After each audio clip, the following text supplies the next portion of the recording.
I'd like to make a motion to move this meeting to air conditioning. Well, get it. All right, we will go ahead and call this meeting to order with a flag salute. There you go. 1904.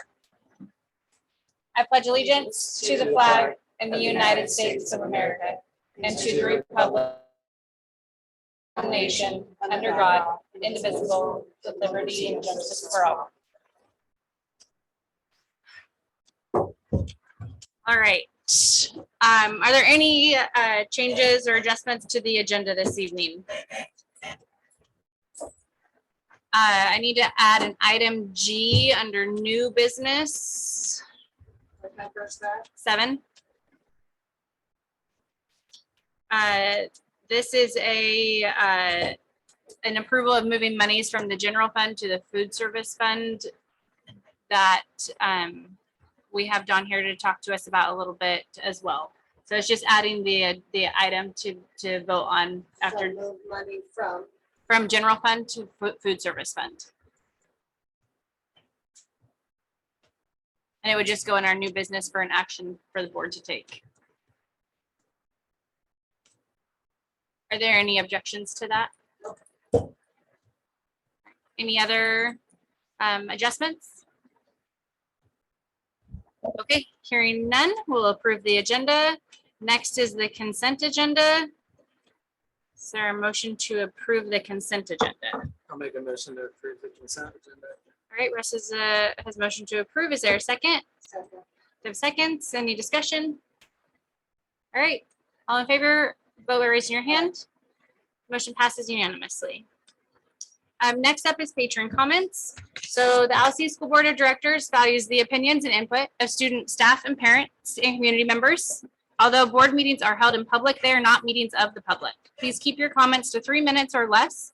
If you intend to speak to the board this evening, you will need to fill out one of the blue comment cards or purple and hand it to the board secretary, Laura Nicole. Public comments may also be made via Zoom. If you intend to speak via Zoom, please put your name in the comments so the board chair can call on you. Before you begin your comments, please state your name, and if you're speaking for an organization, please state that organization. For any other information about public comments at board meetings, please see the Alsea School District Policy BDDH. I have one patron comment for Karen Elton. Come on up. And Karen, can you just tap that little rectangular button at the bottom just once? Thank you. Do I need to adjust it to me? I think it's probably good. It's on. You can move it closer. if you need. I feel better. Whatever your comfort level is. Okay. Okay. Go ahead. Well, my name is Karen Elton. I came here about 3 or 4 months ago after I had a little cute baby. She's at home, and I've met most of you except for the new superintendent. And so I wanted to talk about an idea of bringing driver's education to Alsea at the school. I've been teaching driver's education for about 3 years, and this is why I think is important. I got some statistics that I know pretty fondly about why driver's education in general is important. These are taken from the ODOT website. Motor vehicle crashes are the leading top cause of death from 15 to 18 years old. It's actually from like 10 to 62, so you start getting those heart attacks. That means over disease, violence, car crashes are the leading cause of death. In 2021, 2,608 people were killed in crashes involving a teen driver, with over 50% not even wearing their seatbelt. ODOT conducted a 4-year study, and they took all the teen crashes from that 4-year study, and they saw who took driver's ed and who didn't. Those that were involved in a crash, 91% did not take driver's ed. That means 9% were the only ones involved in a car crash. So those numbers are phenomenal to me. So I really believe in driver's ed. I have little kids at home. That's where my heart is. My heart is at my home with my kids. So if I'm going to be out of my home, I'm going to do something I feel like is very valuable. And I really feel like driver's ed is important. And I see some challenges for the Alsea family of why they're not able to make it to driver's ed. Number one, distance. You have to drive an hour in to go to class for 3 hours, or do a drive for 3.5 hours and drive home. That means a parent has to go in and do it. 2, the cost. Even just driving in costs a lot of money. And the class itself costs a lot of money. but you kind of get that money back in terms of your reduction in insurance. And also within the class, it includes like the final test. So you don't have to go to the DMV. You don't have to pay that fee at the DMV. It's all inclusive. And the availability. So even if our kids do get into a driver's ed program, the waiting lists are super long. And so what I want to do is bring driver's ed to ALC, which means that basically I would be teaching driver's ed through the program I'm currently teaching, which is Lynn Benton Community College. They would pay for everything.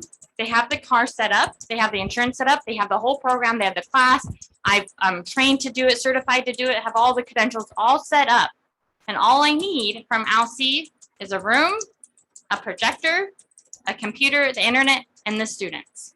So my idea is that we set this up for spring term.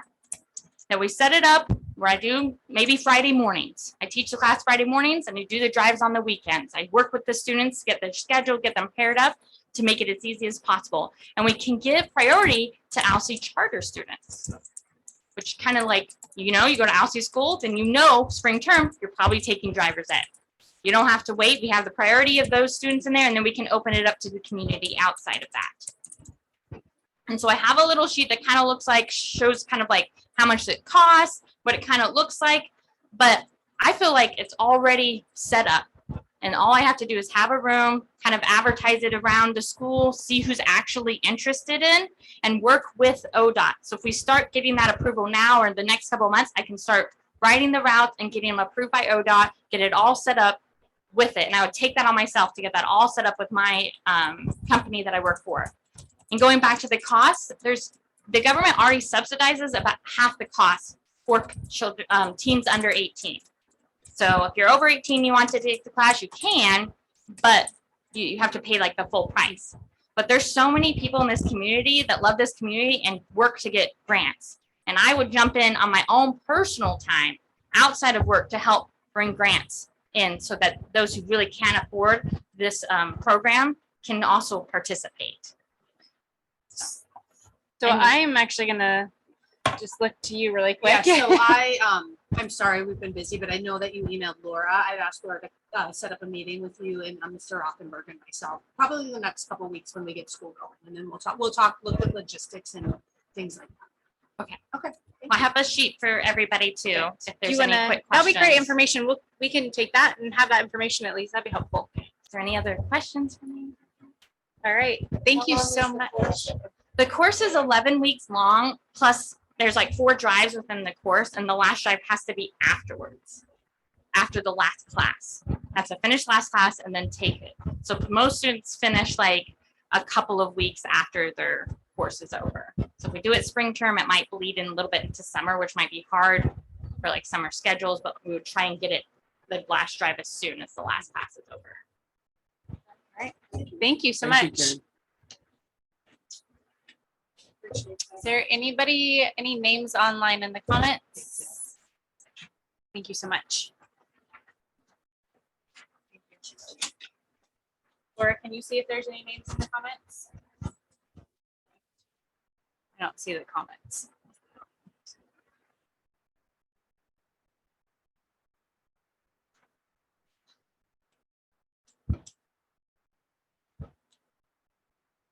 Nathan, is there anybody in the comments?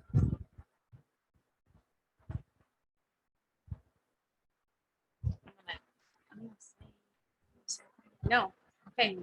All right, we will, if for some reason something pops up, we'll go ahead and come back, but I'm not seeing anything nor getting notified. So we're gonna move into superintendent report, the reports for this evening, and we're gonna start with our superintendent reports. So I'm sorry that I gave you a lot to read. I hope you enjoyed it all.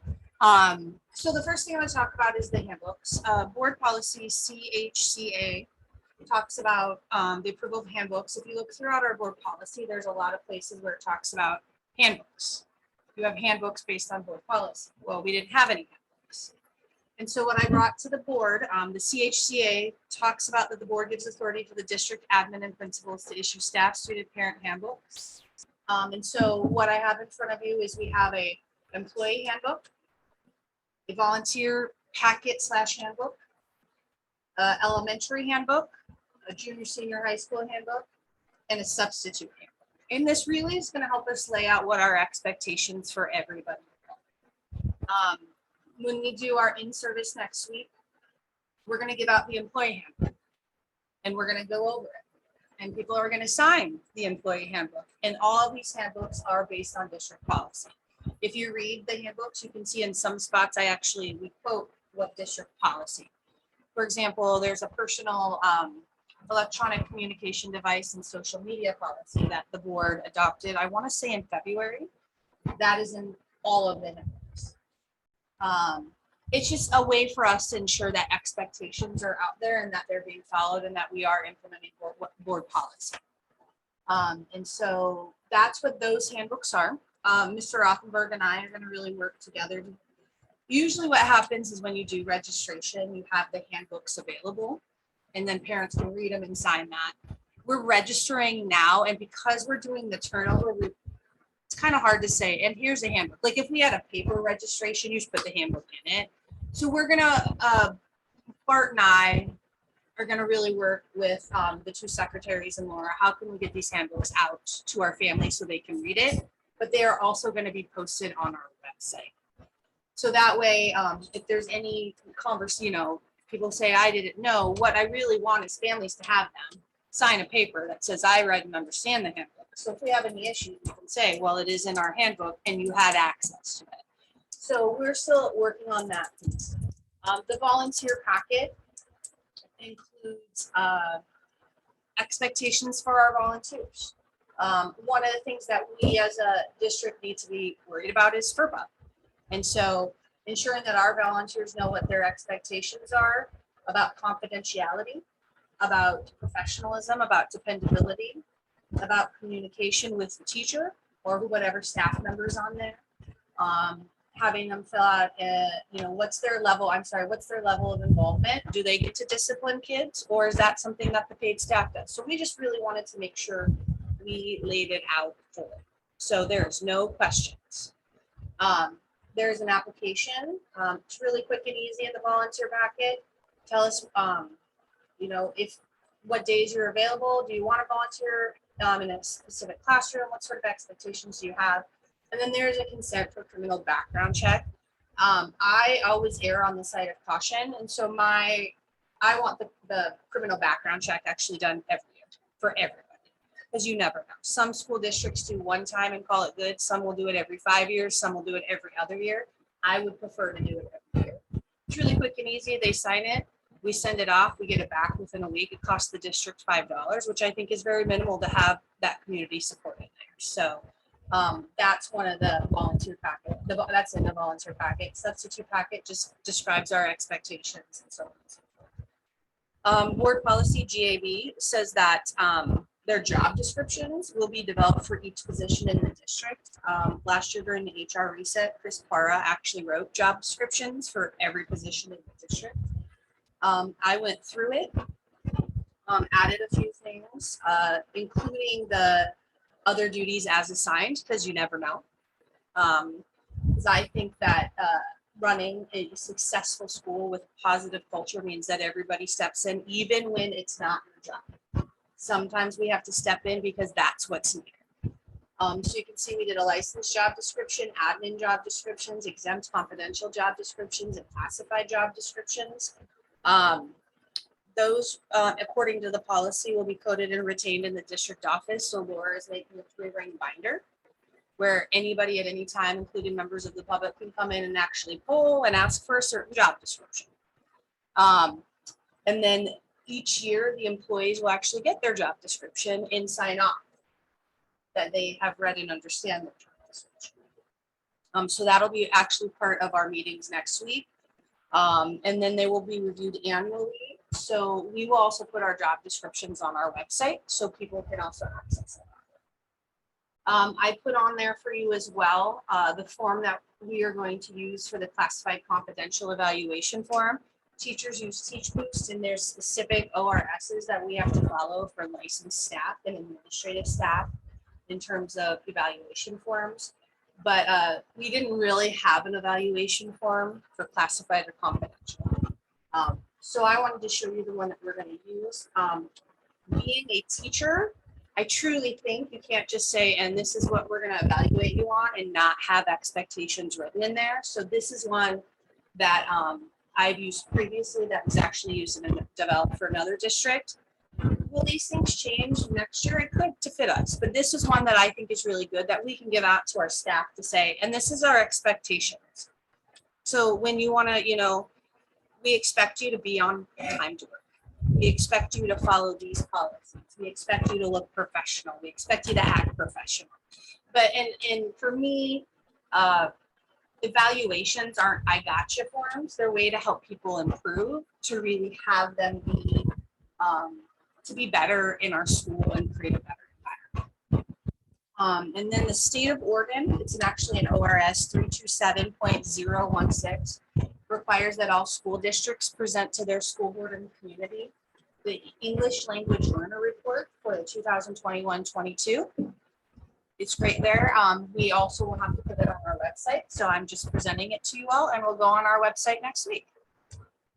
I met with Paul from the Strengthening Rural Families. We came to an agreement on an MOU, which I have in this packet. It lays out expectations for what they will do for the preschool and what ALSI will do. When we went back and forth, but we came to a very good agreement. One of the things prior to this year, they were just paying internet, and ALSI was picking up all the other costs.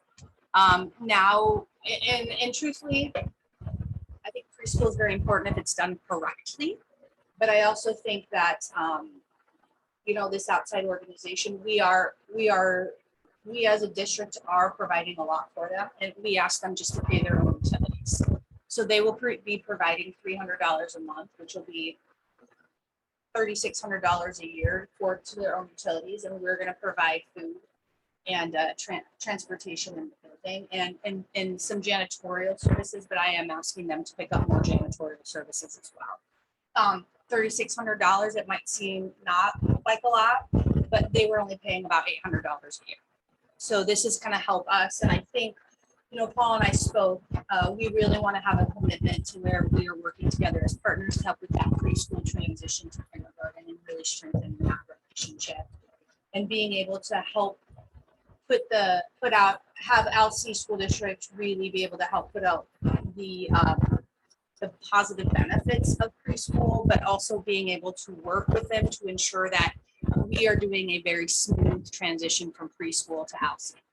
So we're having that conversation. And really that first bridge will be Sarah Littlefield.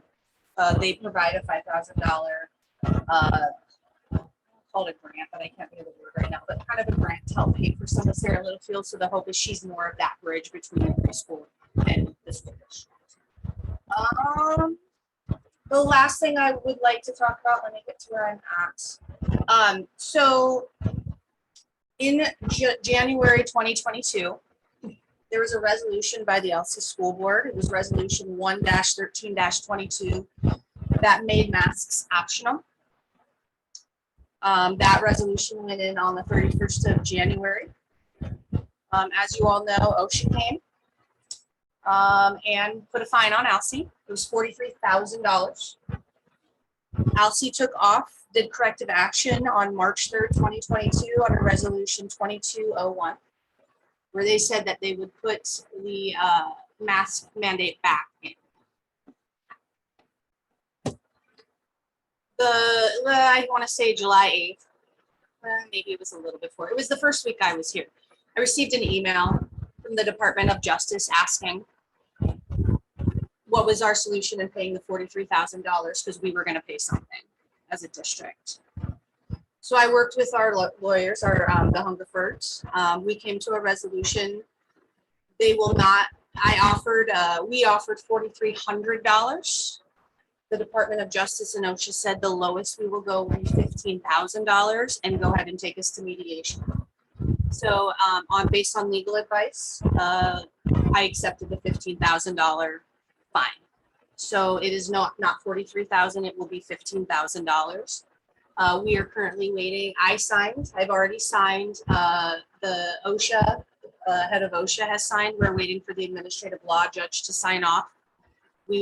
we will not have to do any mediation. We will not have to go to any sort of, I don't want to call it trial, but we won't have to go to any sort of judge anything. And so we are waiting for the judge to sign off, which should happen early next week. At that time, then we will get the bill for $15,000, which we will pay. And we will post that we had this corrective action and we are moving on.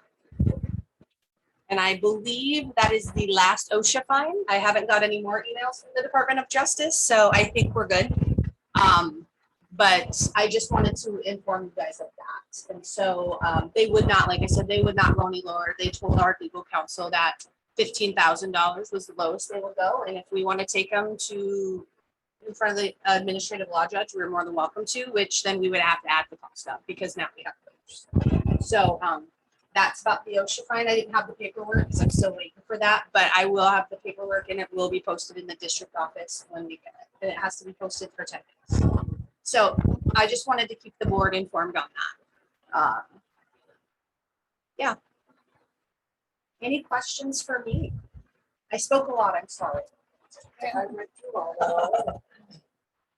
I just saw some minor edits. Yes, send them to me too. Christine sent me some. After reading them 5 times over, like 5 different times and handing them out. Yes, I missed a few. I'm sorry. That's okay. I just am curious for some clarification on the inclement weather.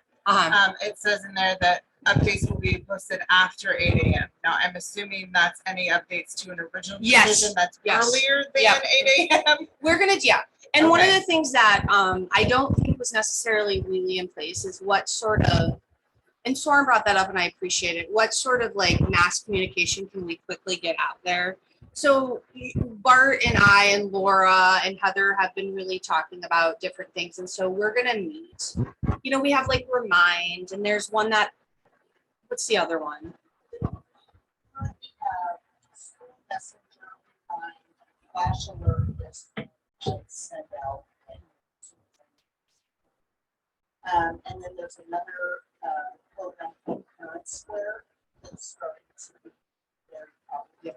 So we're gonna look on that because ultimately, when you have inclement weather, over communication is usually not enough communication. But we'll probably we'll look at Remind versus Parent Square. A lot of people are going to Parent Square, but we'll keep flash alert. We'll do Facebook. You know, we'll get it out to the TV stations and the radio stations as much as possible. Which What one I- calls? Pardon? Which one calls the parents? Because we always get a call. I think it's Parent. Well, it's Remind has called before. School messenger. Oh, yeah. Call parents and call parents, flash alert, you have to sign up for. So maybe there's some instructions to go out. I was Yes. not aware that Alcee was on Info Flash Alert. I knew my previous district was, so that's We- good to know. I'll re-email it. We're gonna, number one, make sure we don't have 20 million different electronic ways. We're gonna go to one. That's one thing that is really important to me is that, I mean, we're gonna keep flash alert because that goes right to the news station. But we are not gonna have Remind and Parent Square and We're gonna have one. You know, my previous district, we used Remind and that's the only one we use. And we taught them how to do it. We signed everybody up. And I will tell you, we had a truck hit a power pole during the middle of the school day. And we did Remind and I did Urgent. And we had every single kid out of that building within a half hour. We had parents coming. So if we can get one down and make it work well, it works. But we're not gonna do 4 different ways to do it. We'll do we'll do the one to the parent and then the rest of them go. So we're looking into that. It's just been a very busy month and a half, so. So I have a quick question. Yes. On the OSHA fine, the basis of the fine from the DOJ, was that for violating the mandate? Or are they saying it was a law? It was because Alcee didn't enforce the mandate. And so, yes, so they were saying it was under executive order, I believe if I remember correctly. It was under an executive order. And so therefore, everybody was required to. I'm not opposed to paying the fine, but there's a real legal consequence there because it's hard to impugn a fine or, you know, to impose a fine on a mandate that isn't passed by legislation. So, you know, I know it's a lot of legal expense. They would pay the lawyers if we won. I just think, it's pretty ridiculous that the state is this far after the fact making us pay. But I'm not against you and paying it. I understand there's a lot on your plate and things to do, but But do you think that this? Can I? Please. I don't think that this is something that should have been handled at this late in the game. This should have been handled last year when it was provided For to sure. us. So, well, I'm new to the game too. So well, no, but what I'm saying is I think this offers a case closed, move forward. yeah, Like, I get it. closing, getting those loose ends taken care of. Yeah, I appreciate that. And I agree with you. We missed the consent agenda. No, we did. We did it already. Yep. We approved the consent agenda. I missed that. Let's just I go thought a we little were gonna quicker do the though. agenda.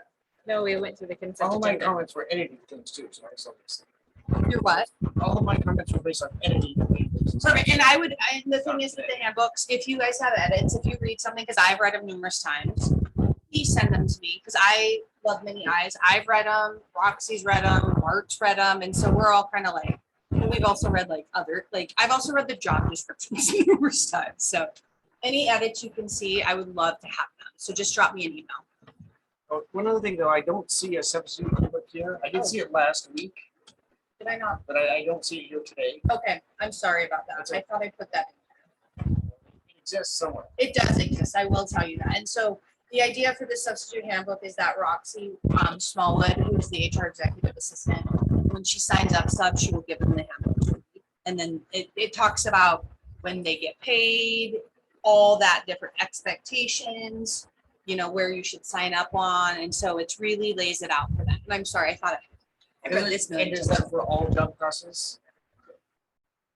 It talks about when you substitute for classified, what your pay rate will be.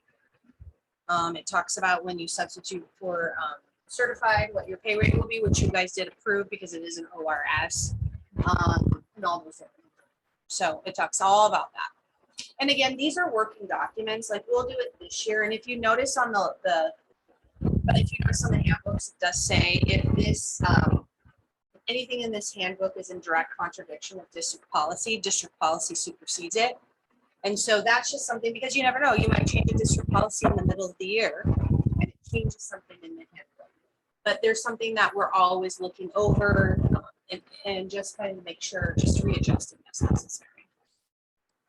I know we're going to talk about special education, but how are we looking for staffing since school starts in 11 days, teacher wise? And like, How are we looking for it? I mean, do we have enough teachers? We do, actually. Okay. We have a science position open. By law, I cannot close it for 7 days, which is this Friday. I do have an applicant that looks very good. And so we will close it and I will more than likely interview him with Mr. Rothenberg.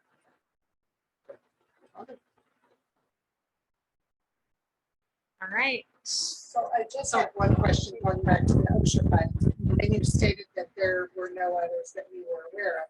However, I believe the OSHA have been called and amount and rid us up for some violations. They did, I believe those were taken care of. So here's my ultimate goal. Yes, you can call OSHA at any time, but we should never have a reason why OSHA should be called. And so, and I have said that to my staff. If we notice something, I want it taken care of immediately. Because I would rather pay $15 to get the eye wash to put up instead of the $420 because we were too lazy to get the eye wash to put up. And so it's not just one staff member and me, it's all of our staff members. I expect everybody to look around constantly, which we have on Safe Schools about expectations, and come and say, hey, we have this issue. And then bring that to Laura, who's going to do the safety committee, so we can address it immediately. And that's my goal. I don't want OSHA called, and I'll be honest with you, after the amount of things that OSHA's been called for, if they come out to Elsie, it's not probably going to be a warning.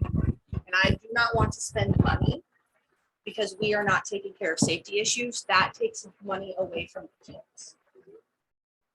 I want our money to be spent on things for the kids, not because we didn't take care of an issue. And so are we going to be perfect? No, but that's what I'm striving for.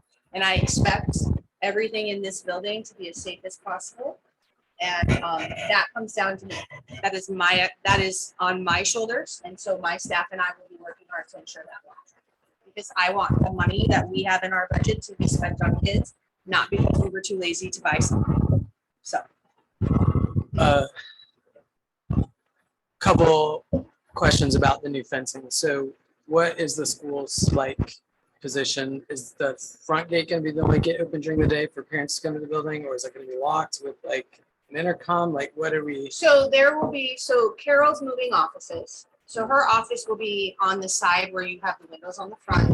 There'll be an intercom that they will, and like a door ringer, for lack of a better term, where they'll buzz. And she'll let you, she can look then, she can also ask for, please state your business. And let that person in. That is not uncommon anymore. Usually though, it usually is in like the front vestibule, but that's not uncommon. And then when you come into the elementary school, which will be the only area that can be entered, you will have Tim Pearson's in my office, Carol's office, and then a little area where Sarah Littlefield or anybody can be. The doors into the building will be locked. And then once Carol can see you or, state your business, she will let people in that way. So there's actually going to be a two kind of place to get inside. And with the fencing across the elementary section, I'm imagining on the other side of the gate is like an emergency timed push release. Yes. There is. And then if you notice in the quad, I call it a quad area between the main elementary building where the 4th, 5th, and 6th graders are, there's actually a home. We moved the staff room out. The district office is now where the SPED building was. On one side, the other side is the staff room. And what we did is in the previous staff room, we actually took off the door that swung into the hallway and, took out little children. We actually took that door off. So the idea is that 4th, 5th, and 6th graders will come through there rather than go out the gate, have Carol put them in. So they're going to come there. We made that kind of a teacher workspace where teachers can set up a copy machine in there and different things like that. Plus we have that bathroom that is our gender neutral bathroom in there as well.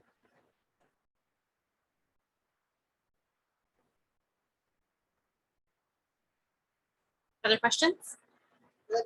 Okay. All right, bond update. Chris and Nancy Giggy.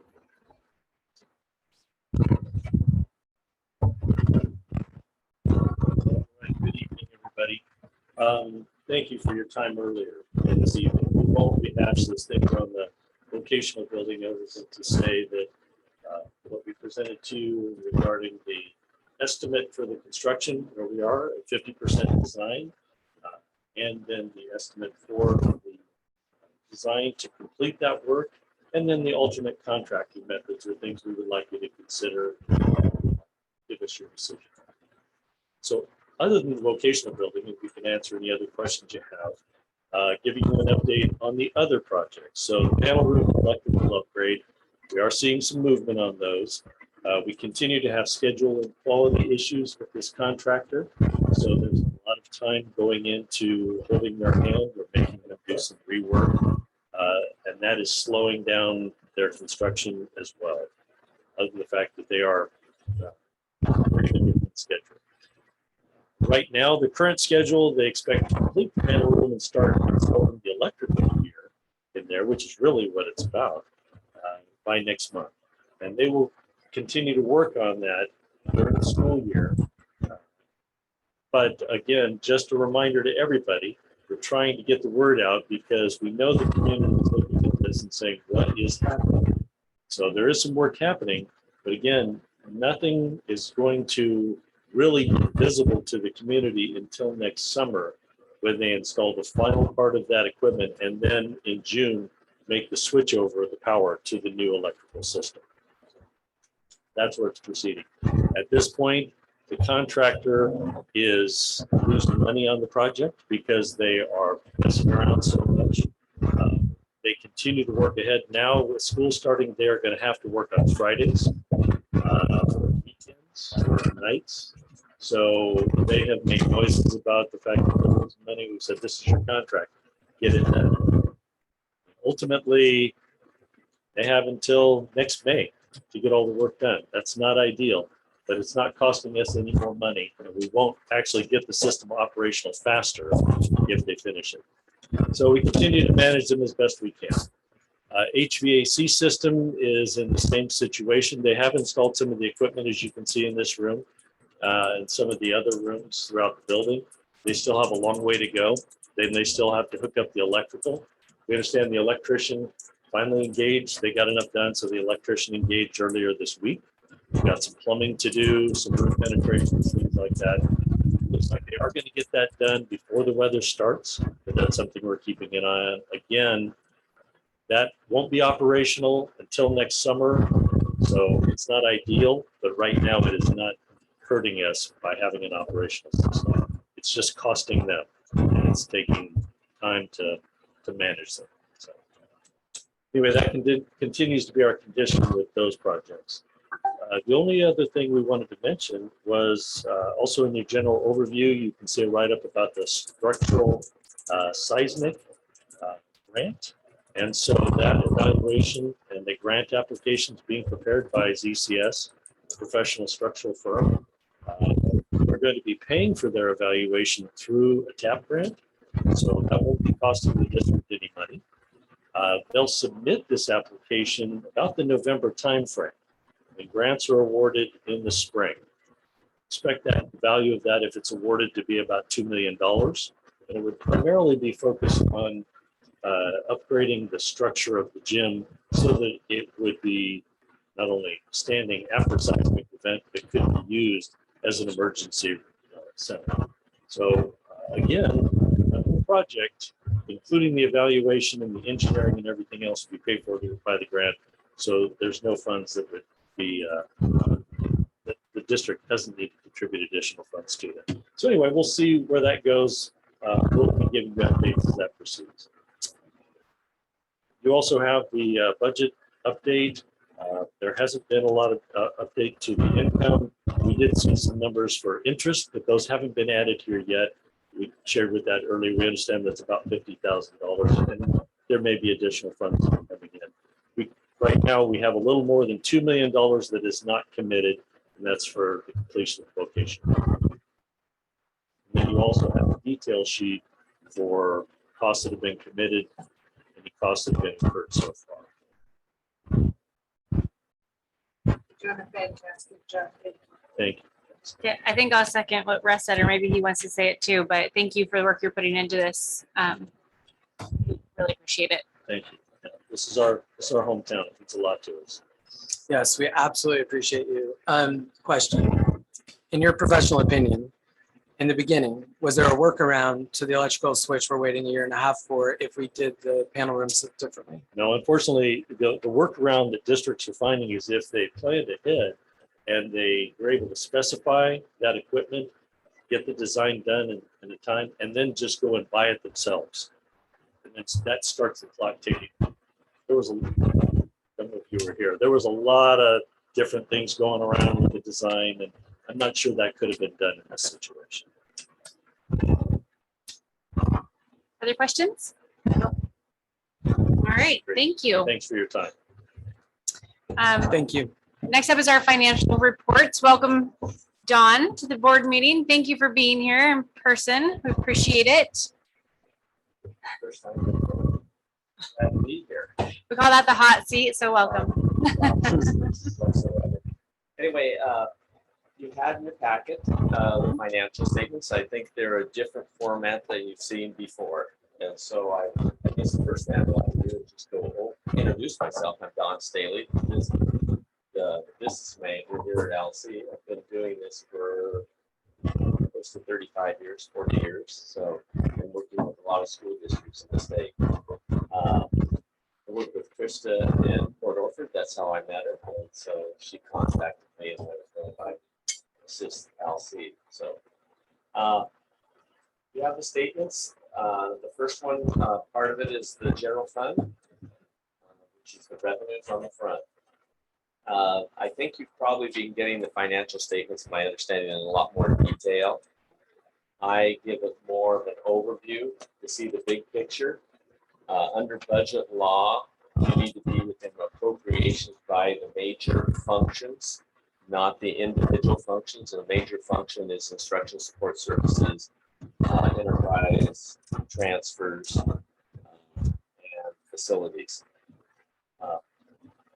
Where you are, these financial statements are as of June 30th. They're pre-audited. We're still modifying, closing out all the grants, and requesting the funds for those. They have to be done by September 15th.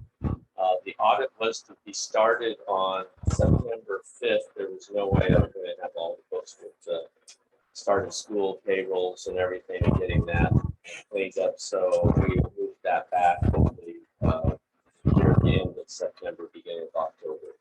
And I'll have everything reconciled. But the first sheet is the revenues and where you are year to date. You have budgeted about 13 million and including beginning cash, and you have about 13.8 projected. We do not know the final state school support numbers yet. We have to be audited. Then they take all the districts together, if you understand. And then by May of 2024, they adjust everything. So hopefully our numbers are accurate. But if they aren't, they adjust and then they take away from you or they give to you. And so you'll see in here line 10, they gave you from the previous year. That's when you had the higher ADM, but you're in a dropping ADMW right now. The second page and the third page are the appropriations compared to the expenditures compared to appropriations for the general fund. And where you want to look at for budget law is the total instructions. Make sure you're within that. And on the third page would be the support services, and make sure you're within that. If you aren't, there needs to be resolutions to move the appropriations around to make sure you're within budget law, so you don't have a violation on your audit. Total expenditures for this year are around 10 million, and 12 million or 13 million appropriations. So there's a positive about 3 million some there. We mentioned earlier about the food service program. One of the appropriations that you have here is 5,200 is the transfer to the food service. You transferred all those dollars over there to cover a portion of the deficit, but there's still deficit there. And you still have appropriations within the 5,200. Because budget law looks at the 5,200 in an aggregate, not individually. So if the board wishes, when I go over this, the special revenues, you can make that balance or transfer additional dollars over there to bring that to zero. Because really, it's hanging out there. It's like you have money here, but you're in the deficit over here. And the main goal is to not have deficits in any funds because they're really borrowing from the general fund. You have an ending projected fund balance of around 4.4 million, but remember, you're using 3 million of that to balance your budget for this next year, 2.9, whatever it is. And you have to think of cash. It doesn't replenish itself, so you have to use it appropriately. You don't want to go off the cliff, and I think I've discussed that with each of you separately. If there are any questions on the general fund? I know the print's small. I'm sorry. Next time I'll get closer so it's bigger print. But what I've given you is the overview of all the special revenues and individual funds, so you can see how they're categorized. You have the end period, where the dollars are coming from, the grant amount, how much was spent the previous year, how much was available for this year, and the goal is to make sure that you spend those dollars appropriately and you claim those dollars by the time of the grant. And most of them are due because federal grants all end on September 30th. The state grants end on June 30th for different periods. So you have to match. It's like the ESSER dollars. We have to finish that first ESSER dollar by September 30th. The next one is by September 30th of 2024. And then the bond matching dollars by March of next year. So get those all done. Anyway, you have all the grants here. You'll see on there in 299, apologize, the food service, and it has a deficit on your financial statements of 49,000.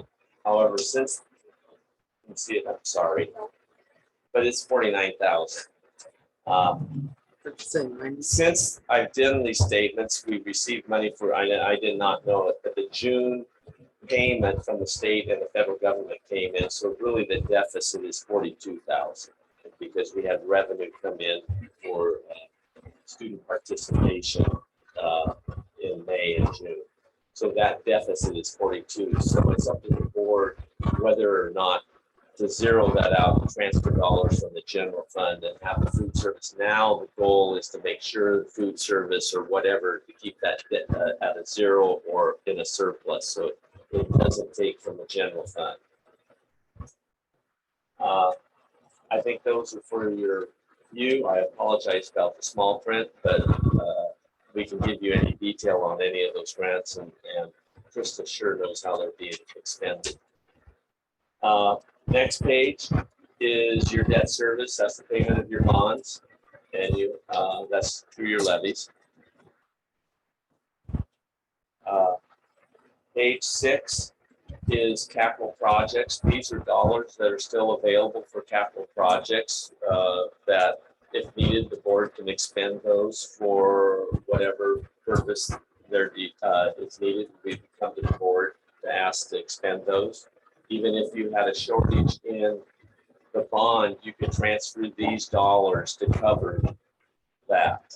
So it gives you, it's like your contingency for the bond.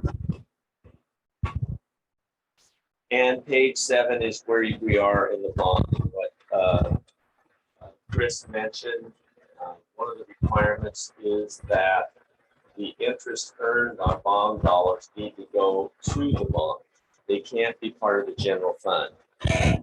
Well, that wasn't done 2 years ago, but I caught it up for this last year, and I'm doing it on a monthly basis. So it's generating right now, the interest rate at the LGIP is about 4.1% annually.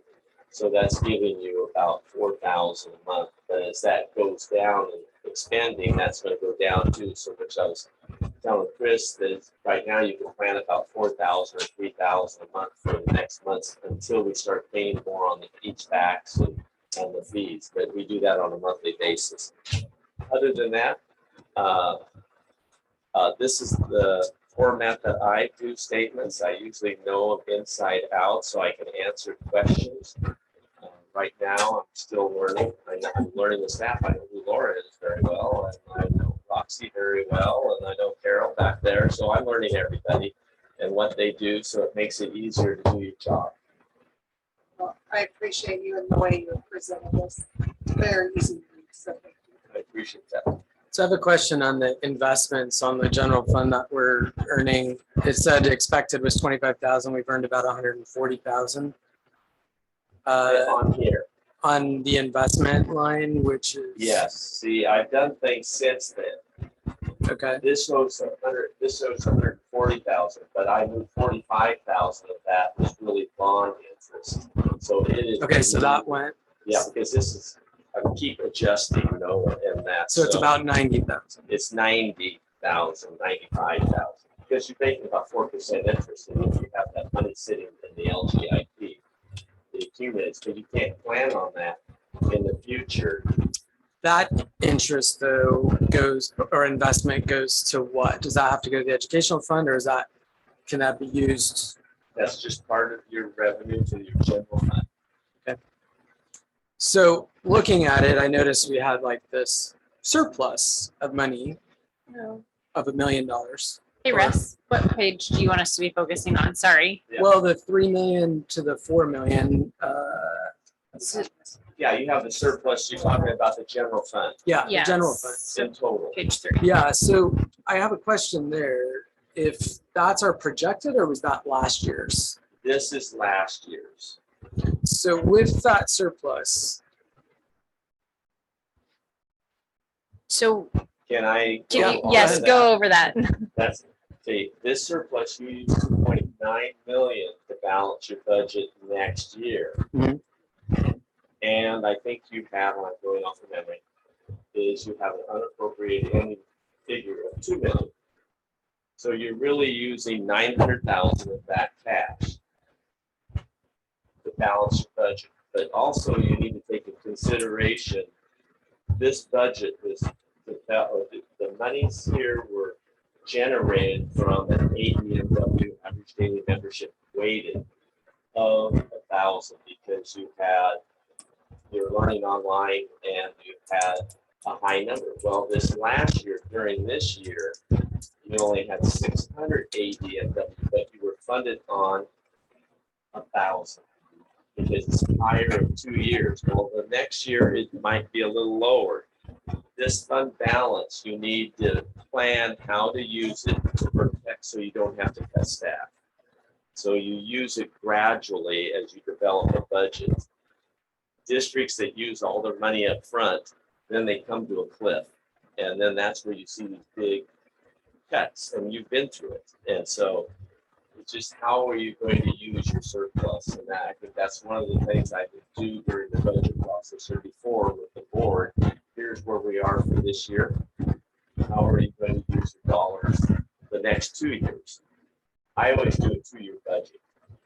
I do not do a 1-year budget because I want to look out 2 years. You have to make projections, and you just have to, we're all funded on the state. And right now they're about 9.9, 10, whatever it is. All I know is Alcy and everybody's dependent on each other, what their ABMs are and transportation. It's quite a formula. That was a long answer, but I learned that from Chris. Well, I mean, you made it clear about the cuts. I guess I was trying to figure out the cuts we just made. Was that last year's budget or is that this current budget? That is for this current year budget that you do not have financial statements for. We have to cut, because we were operating on it. You were operating on 1,000 ADMW to 660. Gotcha.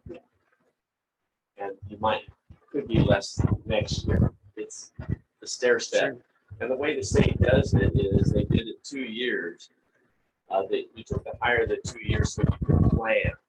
It just wasn't, because once upon a time in my younger year, we didn't have the 2 years and you lost your money, and we had to cut mid-year. At Canby, we had to cut 40 teachers in mid-year, which was the worst experience I've ever been through. So during the year, when you, because you keep things up monthly. Yeah. When you do your reports, if we need to cut back, you're going to show that. Yeah, yes, totally. But one thing that you have right now is you're funded on last year, no matter what. So we're pretty secure in the funding. And yeah. I'm asking for transparency with the community because if they see a surplus, they're going to wonder why we had these huge cuts. So I think it merits having. Thank you for the further explanation. The last thing I want to do is hide it, and then it Right. comes out in the audit. But the surplus is the ability for you to plan 2 years, so you don't have to combine classes, and you don't have to cut custodians or whatever. You mentioned that we have to be in guideline with support services and other education services. What is that percentage that has to be spent? Because we're at 86 and 81. You can't go over. Oh, you can't go over 100%. Yeah, and that's why I bring financial statements on a monthly basis. And if you, for some reason, are headed over, then we need to discuss. And we move them within the 1,000, 2,000. However, if you don't have appropriations in total, that's where a supplemental budget comes. So, yeah, Thank you. I won't let you go down the wrong path. Thank you for that. Will not follow. Haven't done it yet. Other questions? Thank you very much. Very good. Right. So, all right, we are on to new business. So section 7. So the first item for approval or a motion is the superintendent evaluation standards process and calendar. The standards process is what we went through in our work session, and then the calendar is in there as well. We discussed those dates in the work session. This makes it official that we can set the meetings for those dates. So I'd like to make a motion to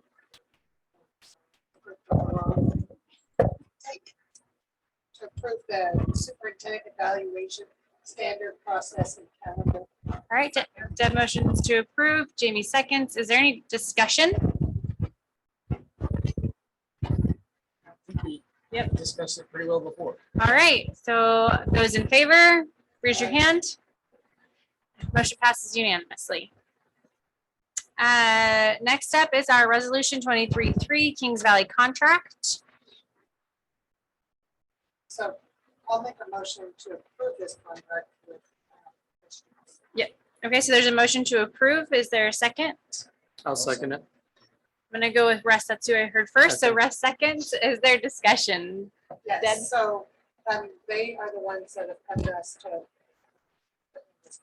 Yeah, so ultimately what this resolution is, and Dawn has been working very well with them, is they're going to Fall City. So it makes more sense.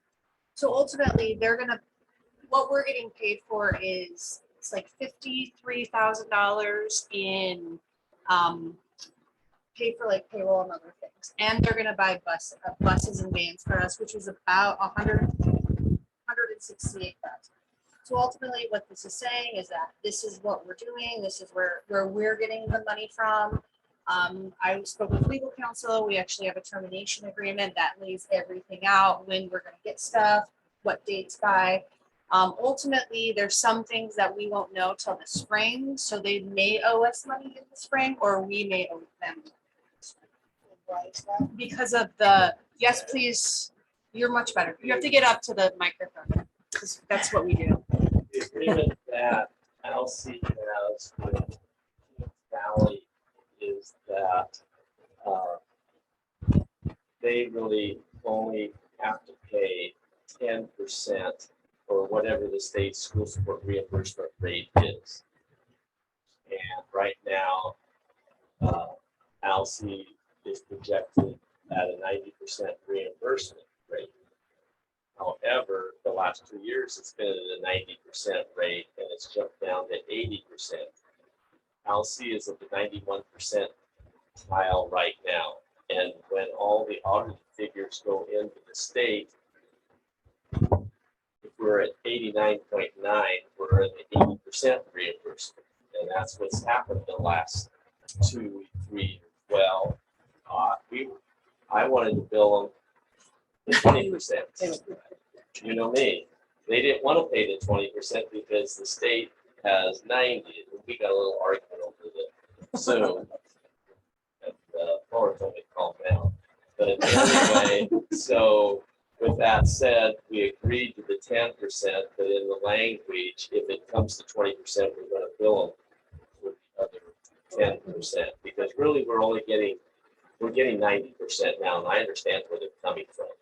We're getting 90% now, but we might have it withheld from us in the end of the final, so they could have to pay for it. So we're not gonna lose money in the end. I just want the money up front rather than trying to collect it. Thank you. Good questions. Any other questions on this discussion? All right. Motion presented and seconded. Discussion. Those in favor? Motion passes unanimously. Our next up is the design-based cost estimate for the vocational building. Sorry, I'm stealing Krista's papers. And this is the, 130,000. yes, this is the estimate cost, not the design fees yet. So that would be the. 130. This is the 1.8 to 2.02. Low side, high side. Yep. So I'll make a motion to accept the SD cost estimate dated No, wait. 8/9, right? Oh, Yeah. yes, you're right. Sorry. Yep. Thank you. Yes. Okay. All right, motion to accept the SD cost dated 8/9. Is there a second? I'll second the motion. Russ seconds. Is there any discussion? No, all right. Those in favor? Motion passes unanimously. Next up is the Soldersum fee proposal for the design, the continued design. I'll make a motion to accept the Solderson free proposal with a not to exceed $130,000 expense. I'll second that motion. All right, so the motion is to approve the Soldersum final design proposal not to exceed 130,000. That's what I heard. All right, and a second, any discussion? Was that the up to 130,000? Any discussion? Okay, those in favor? Yes, motion passes unanimously. Alternate contracting method request for qualifications. This is that RFQ process. Is there a motion? I'll make a motion to go with the ultimate Finding of fact. Method request for Thank you. qualifications. I'll second that motion, or Jamie can. All right, so there's a motion to accept the alternate contracting finding of fact with VOC by Deb. There's a second by Jamie. Is there any discussion? Sorry, it's just getting hot. All right. It's getting hotter, not cooler. No discussion. Those in favor? Motion passes unanimously.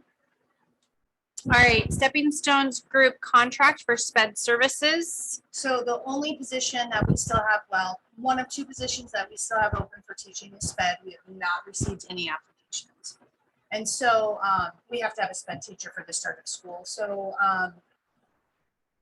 I reached out to Stepping Stones Group, which through our ESP, and asked if they had any way to help us as a contract to them.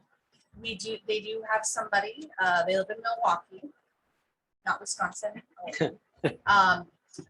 So we are going to contract to them. There is in there, and I insisted on there.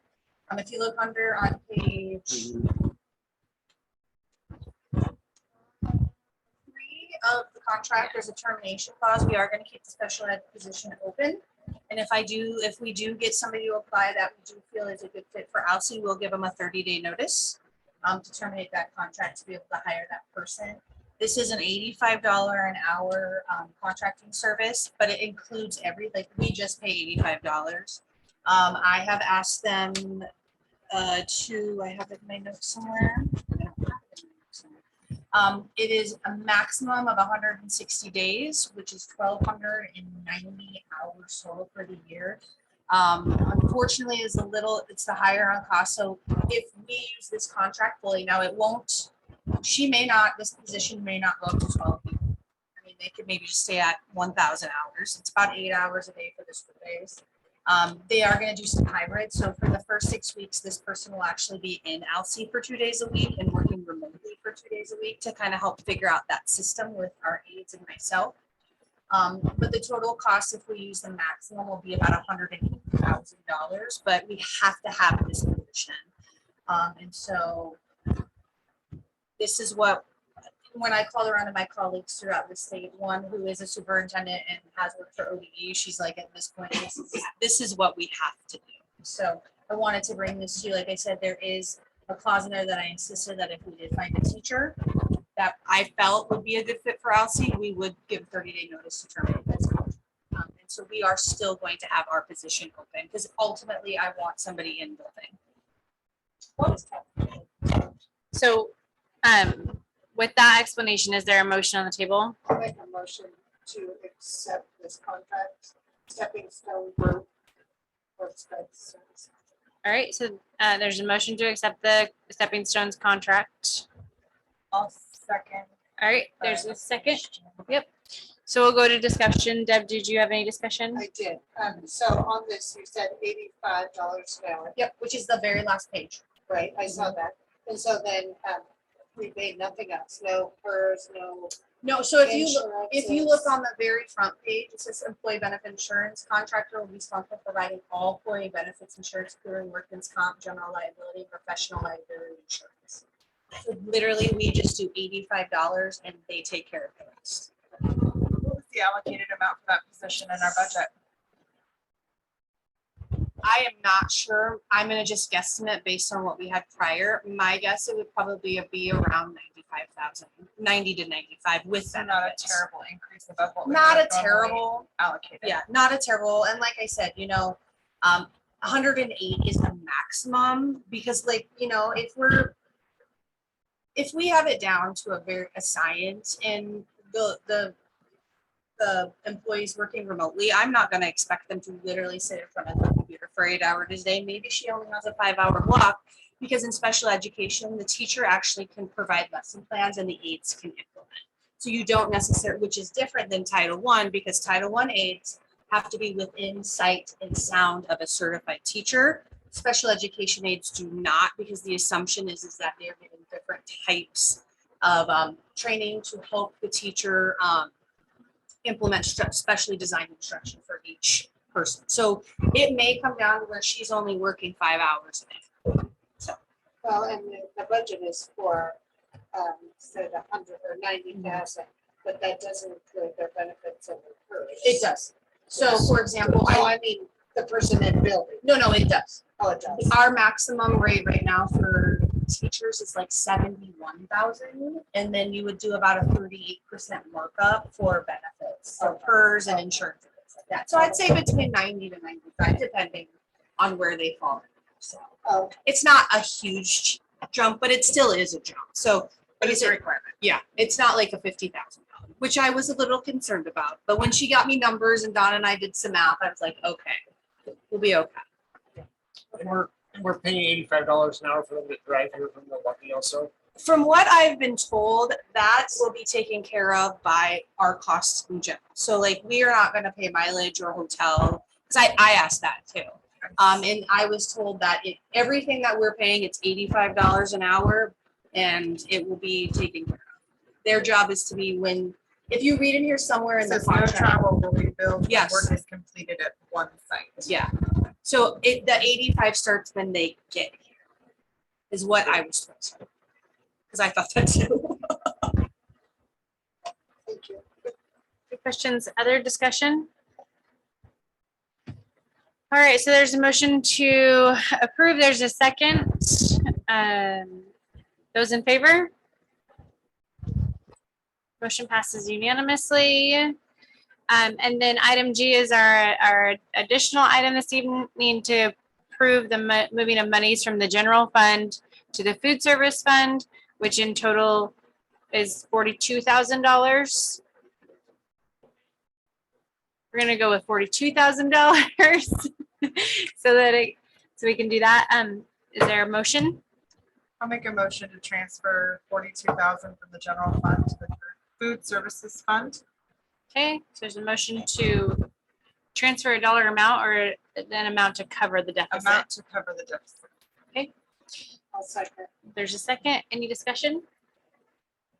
Yep. All right, those in favor? Motion passes unanimously. We have no old business. This is where in the future, if we did have something that we needed to bring to the next meeting, we would just put it down here and keep moving forward. We do have a first reading of a policy. So this is for the early entrance. So what we've done historically is this is for your viewing. Anything in brackets is a choice that we need to decide on how we're going to put that in there. And then when we come back for second reading, we'll go through it. We'll go through each of those brackets and decide on what is put in there. If we feel differently, we'll discuss it. We may even come back for a third reading. We have that option to do that today. It's just for your reading pleasure and then decisions to come forward next month in the second reading. So what I did on this Go for it. Madam Chair, is I actually crossed out what I would suggest we don't use and cross in what we do use. There are some things in there that I added. So for example, if you look at 3, there was no bracket after August 1st. It just said August 1st, and that is really cutting it close. So I think if we want to consider anybody for early interest, it really needs to be for June 1st, because really teachers are off contract starting June 15th and principals are off contract after June 30th. So a lot of this, then I would say I would have to call people back in July, and I don't want to. I want them to have their time. So in reality, I would prefer June 1st because then we have everybody on there. So what you see on there is what I've crossed out for my recommendations to you all. If you like the brackets, please feel free to say, hey, we really like the brackets. If you also look at number 4,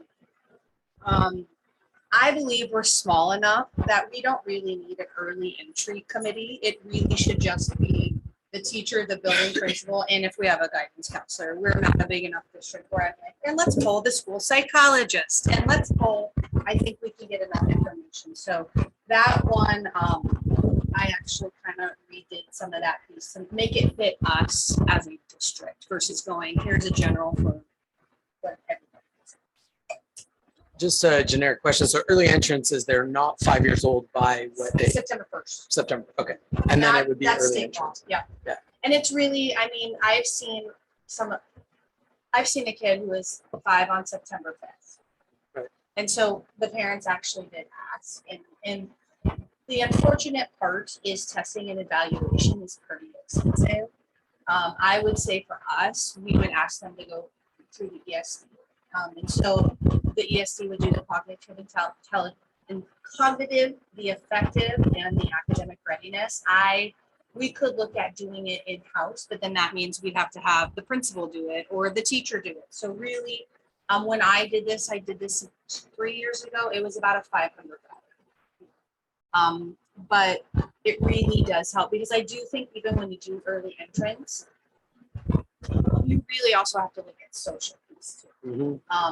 You know, I've had somebody whose child turned 5 in January be like, yeah, I really want my kid to come to school. And we really we talk a lot before they even commit to cost. And do you really want your child to be 17 when they graduate? You know, they're with 5, almost 6-year-olds, you know, so we try to talk about it before we get them into that process. I graduated at 17. Oh, I was almost 19, but so no, so we do have a policy GEBA. This just is very specific on what we will expect. Is this just required by state? It's not required, and I'll be honest with you, ARs don't necessarily have to come in front of the board. ARs can be just Right. done by the superintendent, but I think we really want to make sure that we're, as a group, Sure. really ensuring that we're.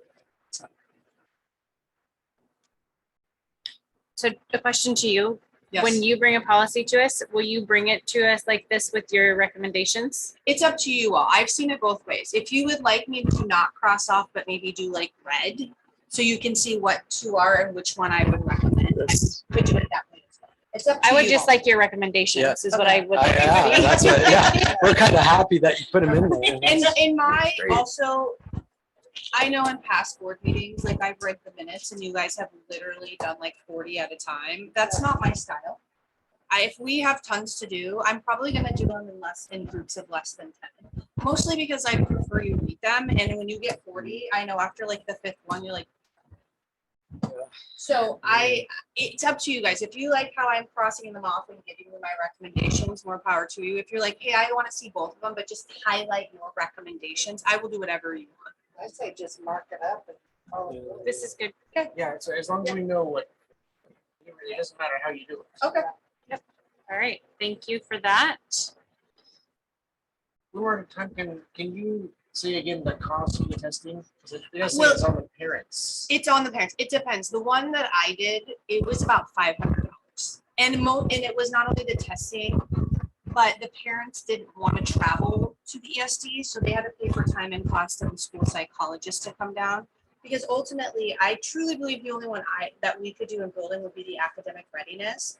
But a lot of these, the tests that they use for cognitive, affective, and academic are actually ones they use for eligibility for special education. And I actually think it's better to have somebody who actually is trained in doing it to do it. So it would depend if they could go into the ESD. If we could find the ESD to do it, it might be less. But the last one I did was about $500.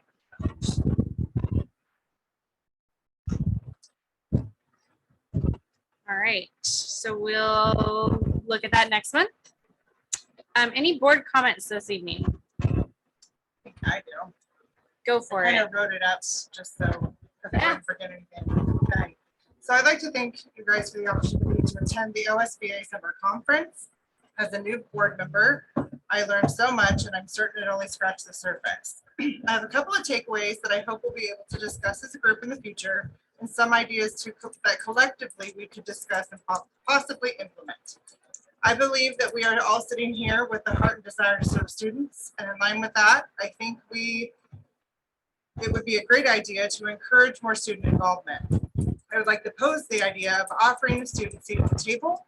This can be shaped in many ways, and I believe we should look at other districts that do this and see if we think this is something that would be of value for our district.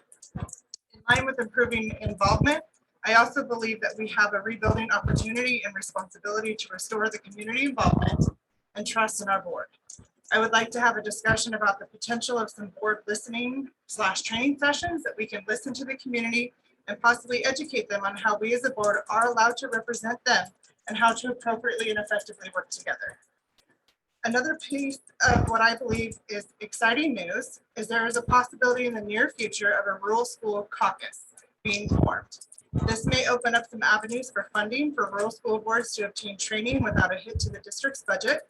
It will give rural schools a vote at the OSBA table and in turn provides additional opportunities for advocacy at the legislative level for rural schools. This goes before the OSBA board next month with a potential of going into effect by January 2024. I learned that there were a bunch of things in the last legislative session that will be coming down the line as policy revision suggestions from the OSBA. I was able to get a list of some of those potential policies from a PACE representative, and we'd be happy to share those with anyone interested. This just scratches the surface of all the information I received, and thank you again for the opportunity. Thank you for attending. This was so much fun. As we said before, the annual PACE one in the fall is in November, and I really think it would be great for all of us to go to really to further our knowledge, but to really build ourselves as a team together and really have the ability to get Elsie's name back out there, because I think it's important for us to do it in a positive way. I think it would be great for us to do that.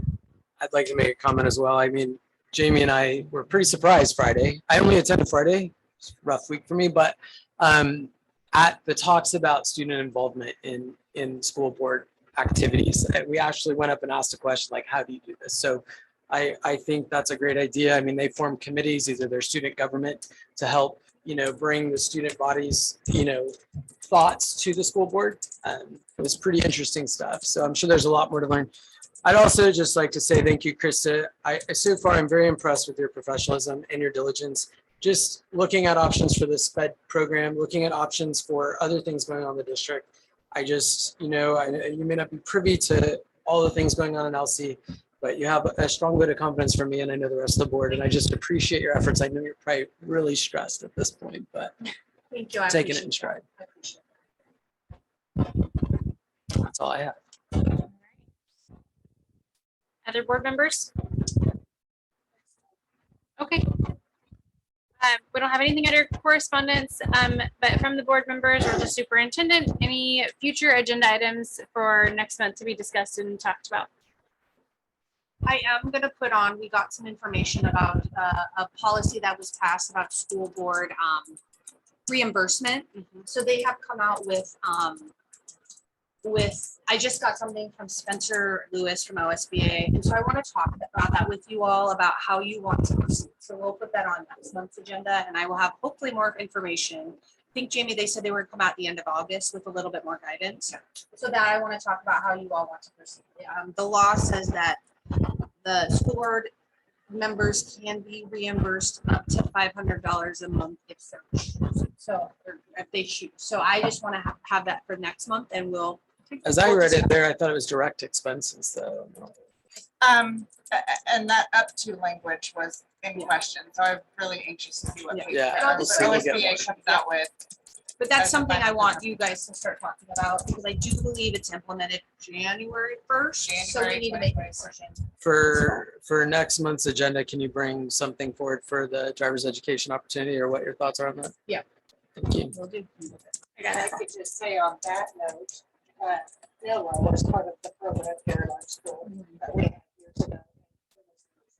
It really did save the parents, myself, time from trying to get Noah into town, and he really needed to have somebody else. And I can speak to that. It was impossible to get Peyton into the one in Corvallis. The wait list was far too long and we had to go through to Eugene. And I mean, they did the classroom online, so that was helpful. But the driving, you had to go for hours clear to Eugene. Okay. And we had it here.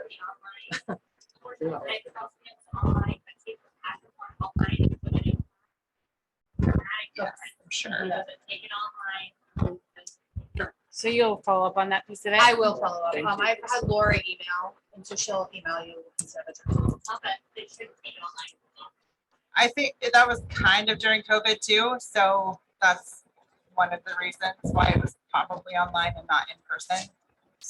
And the driving was very strict and covered and interesting, so. Any other, Yeah. any other agenda items for next month that you want considered? And it doesn't have to all, it doesn't have to be this moment, but just in general that we can prepare for. All right, well then with that, we have some key dates. August 11th through the 13th has passed, but that was our OSBA conference. The 21st to the 23rd is our staff and service week. August 24th is going to be a teacher's workday, with the first day of school being August 28th. Our annual OSBA conference is coming up November 9th through the 11th. With no, School board meeting on the 9th. oh, it's not on there. Yep, and the school board meeting on The first day of the conference. September 14th will be the next school board meeting. No, I and know, I- on November 9th, Oh, first day of the conference. I'll add that as an agenda item to That's a discuss. Thursday. right? The only other thing I can think of is that is we have our football jamboree coming up on the 26th and Cycle Oregon on Oh, September yes. the 15th. We'll send out some information Yeah. about Cycle Oregon. Yep. 15th or 16th. 15th. I thought it was Well, it's both days. they arrived the 15th, depart on the 16th. And then I've sent the board the welcome letter. Please feel free to comment anytime. I would love you all to meet. We have a lot of new staff. I actually think we have like 8 or 9 new teachers. So I think it would be great. Please feel free to join us for breakfast or our district barbecue. But I'd love to have you guys there. When's that? Just during the. Yeah, I'll resend the letter out this weekend. So I you saw the guys, letter, but with the dates, I just, do you want us at one or? you can come whenever you want, whatever fits your schedule, because I know everybody's really busy. All right, with that, we will adjourn at 2026. Thank you, everybody. Thank you. How did it get hotter in the last hour? It always does. God, awful. It always does. My I was like, apologies on my what the heck is agenda. happening? I right now Like is ice. regular agenda, so I might have some edits to the minutes. Yeah, so I just don't know that they captured the patrons. I made pulled pork that got done about 7. I didn't make any dinner. Oh.